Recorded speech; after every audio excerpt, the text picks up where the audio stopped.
Mga kapaglaom, is there truly power working behind all the strange things happening on this earth? And of all the strange occurrences, what shall we believe in?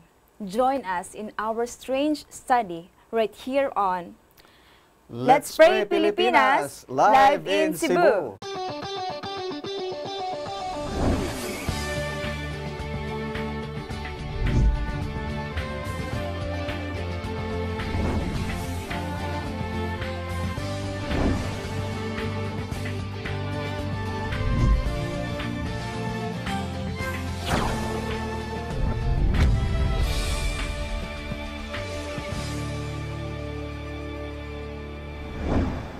Good day everyone and welcome to Let's Pray Pilipinas. It is another beautiful day to the Lord and that the Lord has given us. Karong adlaw ato makauban si Kapaglaom Pastor Elmer Pagunsan. Pastor, good morning. Good morning. Thank you Kapaglaom Giselle. Yes. And here in Let's Pray Pilipinas, mga Kapaglaom, you don't have to pray alone. So before nato sugdan ang pagbasa sa ato mga prayer requests, ako kamo ginaimbitar sa pagampo karong nga buntag. Shall we bow our heads as we pray? Our Father God, once again, we commit ourselves to you. Yes, Lord. Before we go out to our different responsibilities today. Amen. We thank you for the physical strength and above all, we thank you for the spiritual strength as well. Yes, Lord. As we face different challenges in life and especially as we face this crisis that is besetting worldwide. And we are happy, loving Father, that you have protected our lives since then. And may it be that we will be a lighthouse of truth to others today because we ask this in Jesus' name. Amen. Amen. Thank you for that prayer, Pastor. And mga kapaglaom, amo kamo ginauhag kung kamo naglantaw sa inyo nga GSAT. Channel 37, maayong adlaw, mga kapaglaom. Thank you so much for watching and praying with us today. Also sa itong mga kapaglaom nga nag-connect sa to as a Facebook Live. Mga kapaglaom, daghang salamat. We invite you as this beautiful morning goes on. This is a perfect day pod nga inyong ipadala. Inyong mga prayer requests. Kung doon na may mga prayer concerns nga you can text, you can call us now, and you can chat sa to ang comment section kung kamo nagtanaw sa inyong Facebook Live. And we are really indeed blessed nga amo kamo makauban sa pagampo. Mga kapaglaom, ayaw kalimot, i-type ang inyo nga name, kung inyo nga location, o kung unsa inyo nga specific nga prayer request. O amo sa greet ang ato mga kapaglaom na sa lalonggador na sa Romblon, maadong aga sa Enrotanan. Kabay pa sa Sabado, naanapay tayo mga program, mag-start 7:30 to 8:30. That's right. Now let us start reading our first batch of prayer requests. We have here mga kapaglaom coming from 1344. Ihang nga prayer request alang sa ihang mother, Mrs. Celis, nga naay ginabati pastor. Ihang sa iyang panglawas, no? Unta mabalik na pod ang gana niya sa pagkaon. Sa mga kapaglaom, let us pray today alang kay Mrs. Celis. We will also pray alang sa sender 4726. Prayers for recovery sa iyang niece o sa iyang mother nga na-confine as a COVID patient, no? So we will pray sa ilang journey. We will pray sa ilang fast recovery. Also, prayer request, Pastor Gikan kang Lovely from Camotes Island. Unta, mabalik na siya sa sakto panghunahon na iyang manghod, no? Ug mabalik pod ang iyang pagsadig din sa Ginoo ug magsilbi kaning lesson mo kini ang text sa usa ka concern pod diya nga sibling, no?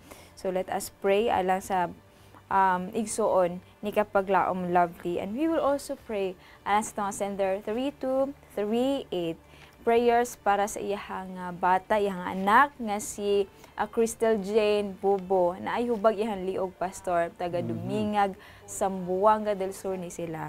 Doon na po tayo kapaglaom nga nagpaampo.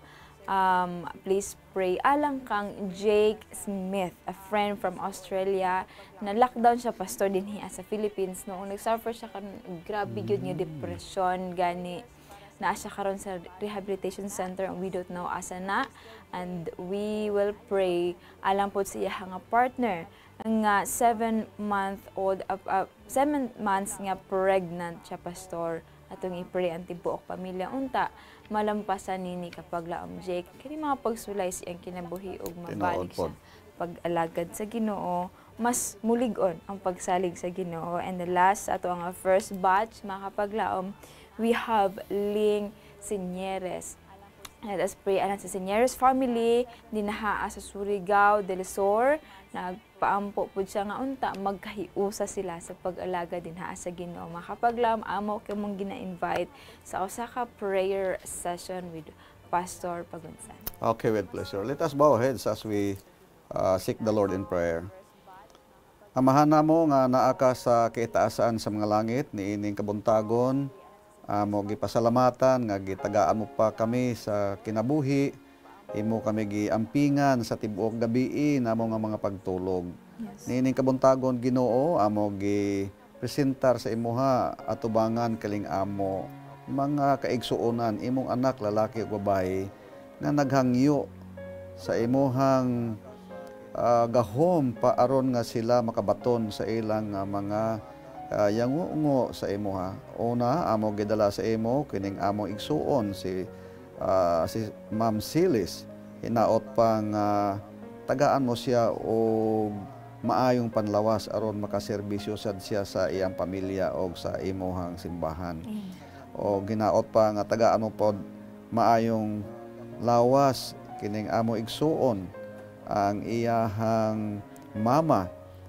Hinaot pang ikaw mag-guide sa mga frontliners, labihan na nga ang iyahang swab test maging negatibo sa masunod nga mga inadlaw aron nga siya pod makabuhat sa iyang regular nga mga trabaho. Yes. Amo sa gidala sa imo Ginoo ang iyahang pagtuo aron nga maging lig-on ang iyang relasyon sa imo niining panahon sa krisis. Amo sa gidala sa imo Ginoo ang among igsuon diha sa Camotes Island. Hinaot pa nga giyahan mo siya nga una ang iyang pagtuo sa imo maglig-on aron nga ang iyahang physical nga lawas mosunod sa pag-ayos sad. Among gidala pod sa imo Ginoo si Sister Cristel Jane Bobo, hinaot pa nga ang iyahang problema sa liog Ginoo matagaan og pagtagad sa mga mga doctors or mga tambal nga gihatag sa iya og pinaagi sa imong gahom magaayo ni siya. Amo sa dala sa imo among higala si Jake Smith nga natanggong dinhi sa Pilipinas ug naka-experience siya og mga depression sa iyang kinabuhi. Hinaot pa nga tabangan mo siya entawon Ginoo og ang iyang pinanggang asawa nga mabdos og 7 months. Hinaot pa nga dili maapektuhan ang inosente nga baby sa iyang tiyan. Ginoo, amo sa gidala sa imo ang amo mga igsuon, mga Sinyeres family diha sa Surigao nga maghiusa sa pagtuo. Og amo sa gidala sa imo Ginoo ang amo higala sa Gimaras nga ang ilang pamilya naka-eksperyensya og problema or kasubo. Labi na gid si Brother Joe Sarsosa nga nagpahuway. Hinaot pa ang iyang pamilya tagaan mo og kalipay sa likod ini nga mga problema.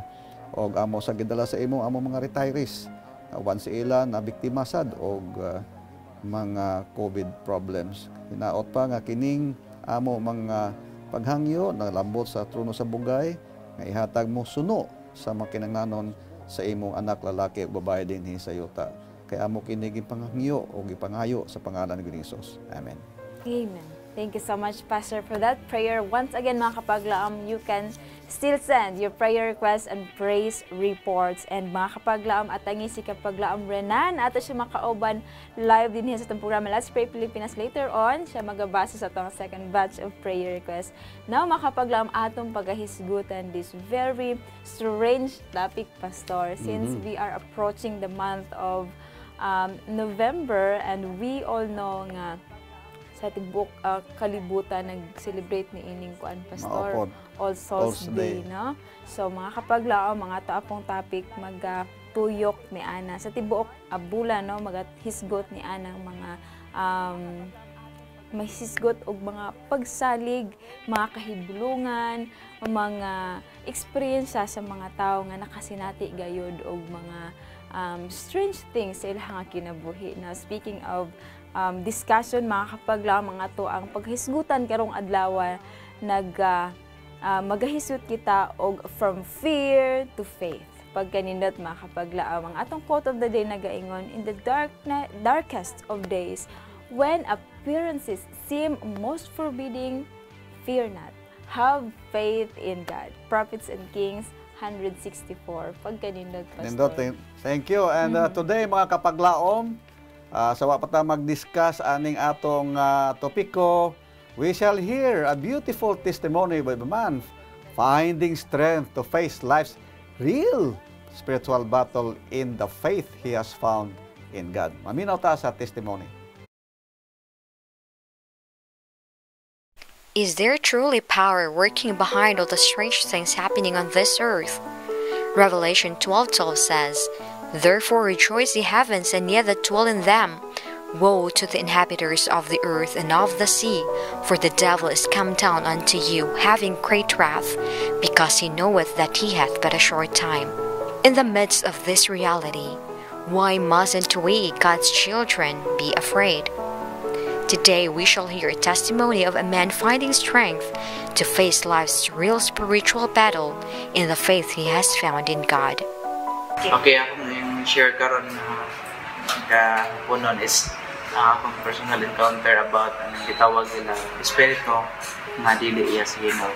So diya nga nagpangadaron po ko og 14 anyos din dito may gapuyo sa usa ka probinsya, himutan kini sa Bukirang Dapit. So kauban ako akong iyaan. Kini akong iyaan is doon na siya kadungan og panganak nga gitawag og talirungan. So nagsugod ni siya pangitabo sa diha nga nagsakit kini siya. So adto nga time is wala jud ko alam pa sa kung paano kini lagi bata. Then dito na sa dihang nasakit na akong iyaan, doon ako inabantayan na lain gyud ba sa iyang side kay kana bitong nagsakit na siya pero kalit ra bitaw kay siya nga mubuan mausab ang iyang panaw, mausab ang sinultihan gani galubog naman to siya, dili naman to siya kanang kabarong hapit pero kana bitaw inig ka alas 12 na sa gabi moingon mo siya kalit na mo nga dong kanang diri sa mga kayo maadto nako nana mukuha nako di natingala ko nana ko sa gulingon sa nga makuha na mga gabi naman ari diri ante ka nang tulog balik so moto molognot man gid siya so nalarma ang pamilya nana min murag lain na gid kay ang nabantayan ba moto nga nagkaanam og panlabay ang panahon nag-anam siya ka grabe that time diya kausa nga niabot ang mga alas 6 sa hapon. Sumoto nga kalit lasad mi nga nakuyawan ba kay niabli ang kanang sira then kanang kalit siya og dagan kalit siya layat sa bintana kay nanalig kuno ang magkuha niya so ako pud na time is akong gibuhat nanawag og kauban para kugnan then diha gitoy kausa nga kalit nga nausab ang yang panagway pa then murag to siya kanang nilutaw sa hangin sumoto nga siyempre, gibati ko kahadlok kaya sa akong pangidaron. Pila pagod ko, ako 14 pagod ko daw. Nahadlok yun ko. Muto nga, nagkuha kami o ka ng kadina, ang gihigot. Gibutang na mo sa kanang haligi, gihigot na mo dito. Nya. Ini ka labay na pud sa oras sa alas 6 is maulian siya, maluya siya. So, ang pagkaunon, di gamay nakikinanan, ang kumbaga nakaon, pero dili ka maluya. Hantod nga niabot ang panahon nga akong yaan, gibawian gisa siyang ginhawa. So dito, doon na nasad mi nakuha na katingalakan ba? Nakana ko nga, pag umanabal sa mar, that time na ilubong na siya, is dili habit mahal sa ang lungon, mga bugat gid kayo siya. Doon namin nabantayan nga something. So, karon ang mga kasanatian nako sa una nga mga katingalakan nga mas sobra pa adto sa una. Mahadlok ko, pero karon uban sa tabang sa Ginoo sa diha pod nga usa na ko ka Adventista hingpit na pod nga nalig-on akong pagtuo akong pagsalig o sa diha-diha nga niana mga moabot mong gani nga trahedya dili na kay kumahadlok. Mark 3:11 says, "And unclean spirits, when they saw him, fell down before him and cried, saying, Thou art the Son of God." Luke 4:35 says, "And Jesus rebuked him, saying, Hold thy peace, and come out of him. And when the devil had thrown him in the midst, he came out of him and hurt him not." We serve the God before whom Satan and his host tremble, and whose power will soon put the enemy into his ultimate end. The Savior who saved the tormented ones in the past is the same Savior we serve and who keeps us secured today and forever. Wow, mga kapaglam, those are Amen. very strange things, no, mga goosebump pastor. Atong Amen, balikan yeah. ang nindot kay nga discussion later on, mga kapaglam, ato ang maproceed ta sa ato nga second round of prayer. We have kapaglaom Renan. Happy day kapaglaom Renan. Good morning. Thank you so much for joining us today. Yes, kapaglaom Giselle and kapaglaom Pastor, good morning ug sa tanan natong mga Yes. tigasunod nga nagtanaw nato sa telebisyon o nga nagkuyog nato karon sa Facebook Live. Mayong adlang Huwebes kaninyong tanan. So akong igahatod kaninyo ang mga prayer requests nga atong nadawatan pinaagi sa text messages and mubasa pud po sa mga messages nga gipadala ninyo sa Facebook. Atong pagasugdan gikan ni sender 0609. Magpaampo siya kay tuwa siya sa Balay Tambalanan dito sa Valencia City and na-diagnose siya sa parotitis, inflammation of the parotid gland kini. So ato siyang ipag-ampo ang banad ay ni sa sender. Wala gi-specify kung unsay pangan but nasayod ang Ginoo no kung kinsa ni siya. Ato pong i-appeal sa pag-ampo si sender, ang gipadala ni sender 1308. Siya si Ricardo Tampos from Ormoc City. And naay something wrong sa iyang batiis mga kapaglaom. Sige kinig banhod, so ato siyang iampo. Ato pong ubanan sa pag-ampo si sender 0991 para sa iyang anak na si Che Tautuan nga maulian na unta ang iyang balatian sa likod. And ato pong ubanan sa pag-ampo ang gipadala ni sender 5842 mga kapaglaom, ubos sa iyahang platelet and tungod kini sa iyahang lupus flare, so dili lalim ang iyahang giagian, ato Yes. siyang i-appeal sa pag-ampo. And of course ato po appeal si sender 5147 for good health pud ang iyahang gipangayo para sa Ginoo, para ni siya sa Ivardo family o sa Lapudin family, no? And naapotay gikan ni sender 3082, ang iyang pag-ampo is para sa iyang mama nga naapoy mga balatian nga pamati na kuyapan ni siya and sige siyang paminaw og kanang kasukaon siya, no? So atong i-pray si kapaglaom Elizabeth Quintito. Ato pong i-appeal sa pag-ampo ang kaning pinadala ni Jojo Dipaling para sa asawa sa iyang office mate. Nga magpa-check up sila and naa siya'y bukol sa iyang likod. Si Josephine Castro ang pasyente, so ato siyang i-appeal sa ato ang mga pag-ampo. And karon atong gi-scan ang ato ang Facebook Live ug naay nagpadala nga gikan kang Abi Curapaw for good health sa iyang ginikanan nga si Junior ug si Mama Sosing Curapaw niya. Tigulang na sila no, ang daghang balatian, so ato silang kuyugan sa pag-ampo. Gikan po ni Jonah Yosores sa Facebook po gihapon ni nga unta mawala na ang sip-on sa iyahang bata, no? Ato pong i-appeal si Gidel Misa. Birthday sa iyahang Mama Esther Misa. Happy birthday, Happy Ma'am Esther birthday. Misa. No, 61st Wow. birthday niya kapaglaom Giselle. Wow, And praise napo God. gipadala yes indeed, praise God, sa 61 years niya nga existence din no sa earth. Napo gipadala si Myrel Joy Pasera, recovery para sa iyang baby nga naay pneumonia, and makapangita sila og finances para ma-settle nila ang ilahang bills dinha sa hospital. So mawala ka to mga kapaglaom Giselle o kapaglaom Pastor. This is once again Kapaglaom Renan of Hope Channel Central Philippines, inviting everyone to cast your burden on the Lord and He will sustain you. He will never suffer the righteous to be moved. Thank God you bless so you all. much. Thank you so much, Kapaglaom Renan, and God bless you there. Thank you so much for joining us today and of course reading our second round of prayer. Mga Kapaglaom, we invite you to again pray with us now with Kapaglaom Pastor Pagansan. Okay, let us pray. Our loving God, with bowed heads, once again we present to you ourselves with different needs of your people today.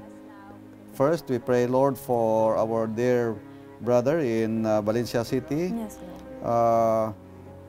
Grant, Lord, that your healing power will be extended to his patients, that somehow she could be of help in his family's work. Yes. And we pray also, Father, for our dear brother, Ricardo Tampos.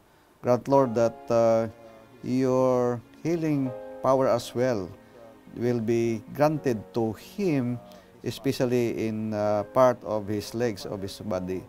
And Lord, we pray, Lord, for our dear sister, Tau, and that somehow her child will be healed as well, especially in the problem in his back. And we pray, Lord, that you will bless also our dear sister, Bermerly Sarin, that somehow you make intervention that their platelet will be go higher so that she could discharge her responsibilities day by day. And we pray also, Father, for our friends, the Ebardo family and Salapodin. Grant, Lord, that you will take care of them, especially in this time of crisis. Lord, we pray also for our dear sister, Elizabeth Quinto, that somehow you will take her and give her the needs of her family, especially in her physical well-being. And also, Father, we pray for our dear sister, Josephine Castro, that somehow your interventions through the medicines will be healed of her maladies in her body too. Lord, we pray for Sister Abby, for good health of her Mama Susing. And also, we pray for Sister Juna's child, that somehow there will be an intervention that his child will be healed. And also, we pray for Sister Misa's birthday of her mother today, celebrating the 61st birthday. Thank you, Father, for giving her long life. And also, we pray for our dear Sister Minil, that somehow your intervention, that the pneumonia of her child will be healed, and give her directions to look for financial assistance too. Lord, you know the needs of your people. Please take care of their needs day by day, especially the different needs. In Jesus' name, amen. Amen. What a wonderful prayer, mga kapaglaom. Thank you so much, Pastor. Mga kapaglaom, sa tuang discussion, no? Atong pangutan na kaganina, Pastor, is there truly power working behind all these strange things happening on this earth? Nagtestimony kaganina, mga kapaglaom, iyahang auntie, no? Nga medyo kahibulungan yun ang iyahang nahitabo siyang kinabuhi. Gani dunay mga people involved sa iyahang mga experiences. Na mga kapaglaom, we are reminded kung kining mga panghitabuam mag-exist, no? Doon na magid, Pastor. Is there such thing as this mga strange things happening in this world? Before we go on with our... Thank you, Kapaglaom Giselle, you know. Nindot ni nga pangutana o ato nga isgutan ron, no? Yes. Kung kita gatuo nga dunay maayo o real na siya, nagakahulugan Kapaglaom Giselle, naapoy bad, naapoy dili maayo. Sa ato pa real pod na siya. Yes. No? O niya, asa gikan ang maayo. Of course, ato ni bawaan bilang kita mga Kristiyano, ang maayo na asa Ginoo gikan. So kung real ang Ginoo, naapoy say dili maayo. Mao na ang ato kaniya gibasa kaniya sa screen nga gibutang din ni ang usa ka grupo nga dili maayo. Ang Revelation chapter 12 verse 12. Kay ngano ang si Satanas kauban sa iyang mamanulunda, gibutang din sa Pilipinas. Mao na ingon nga woe to you people in the earth. So tinuod gyud na nga naag gyud na siya. Tinuod. Alright, so mga kapaglaom, siguro na po yung mga kapaglaom na to also experience this kind of very strange things happening in their lives, no? Or dili ba silang family, sila bang mga silingan, mga igsuon, or whosoever, baka kapaglaom Pastor, what comfort do we have in these times like this? Pasalamatan nato na siya Kapaglaom Giselle, no? Mga kapaglaom, kung naamoy mga Biblia diha sa inyong kamot o tanawa ko ninyo sa Marcos Kapitulo 5, versikulo 1 hangtod 13, Mark 5, 1 to 13. Kay ang Ginoo naka-encounter ana dito sa Gadara. Onya, ang tao nga gisapian og dili maayo nga espiritu, mubo nag-adto kay Ginoong Hesus. Onya, nagingutana didto siya, kinsa man ka? Ingon sa mga tao, ang among pangalan, ako pangalan, Legion. Sa ato pa, daghan sila. Yes. Sa usa ka tao, daghan sila. O niya, ingon niya, i-gubon mo na kami o destroy mo na kami karon dili pa panahon. At usa may maayo, nya adto lang kami didto sa swine. O niya, abi nimo Kapaglaom Giselle, gitugutan sa Ginoo nagsulod dito sa swine. Abi mo kung pila ka bok? 2,000 ka swine ang nangamatay. In other words, sa usa lang ka tawo, 2,000 ka mga dautan ang naa. Mao na nga ingon kanina sa testimony, dili na mapunggan kay perting daghan na po sila. So real kaayo kay Ginoo mismo nagsulti sa iyang eksperyensya. So tinuod yun na mga kapaglaom.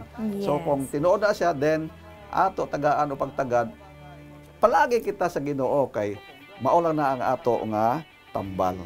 And the Lord, our God, He is all-powerful. Gani, Luke 4:35, mga kapaglaom records that said, and Jesus rebuked him, which is the devil, saying, hold thy peace and come out of him. Motong giingon ni Pastor, and when the devil had thrown him, which is the man in the midst, he came out of him and hurt him not. So the Lord has the power. Kung maabot kini mga kapaglaom, ang ato lang yung bugtong nga kasiguruhan is naa sa pagampo, ang atong pagsalig din sa Ginoo. Ayaw kalimot mga kapaglaom ang imong pagampo.